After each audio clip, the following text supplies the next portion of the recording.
আসসালামু আলাইকুম। এই যে আমার হাতে একটা দেখতেছেন, এটা হলো সাদা গোলাপ।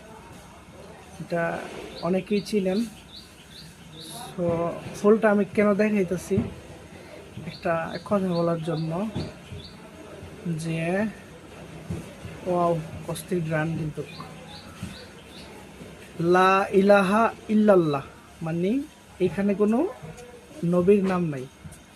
মোহাম্মদুর রাসূলুল্লাহ মানে নবীর নামের সাথে আল্লাহর নাম আছে।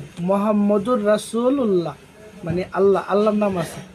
মানে আল্লাহর সাথে মানে নবীর কোনো শরিক নেই, ঠিক আছে। আর নবীর সাথে আল্লাহ শরিক আছে। লা ইলাহা ইল্লাল্লাহ মানে আল্লাহ, জাস্ট আল্লাহ। মোহাম্মদুর রাসূলুল্লাহ মানে মোহাম্মদের সাথে রাসূলুল্লাহ মানে আল্লাহ শরিক আছে। তো কিছু কিছু আমাদের আলেম আছে যে আল্লাহর নামের সাথে নবীর নাম লেখলে অথবা বললে নাকি শিরক হবে। তাদের উদ্দেশ্যে বলতেছি, এই যে এটা একটা গোলাপ ফুল, হ্যাঁ, এটার একটা ফ্লেভার আছে, খুব মিষ্টি একটা গ্রান আছে। এই গ্রানটা কি ফুলের থেকে আলাদা করতে পারবেন কোনোদিন? এই গ্রানটা কোনোদিন ফুলের থেকে আলাদা করা যেত না। এই গ্রানটা শুংলে গ্রানই থাকবে, ঠিক আছে। তদ্রূপ কোন আল্লাহরে কোনোদিন নবীর সাথে নবীর কাছ থেকে আলাদা করতে পারবেন না।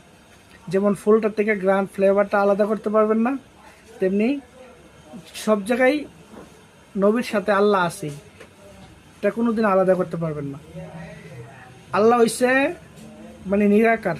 এই যে ফুলটারে ধরা যাইতেছে, ছোঁয়া যাইতেছে, এই যে ধরা যাইতেছে, ছোঁয়া যাইতেছে, দেখা যাইতেছে, এটা হচ্ছে নবী।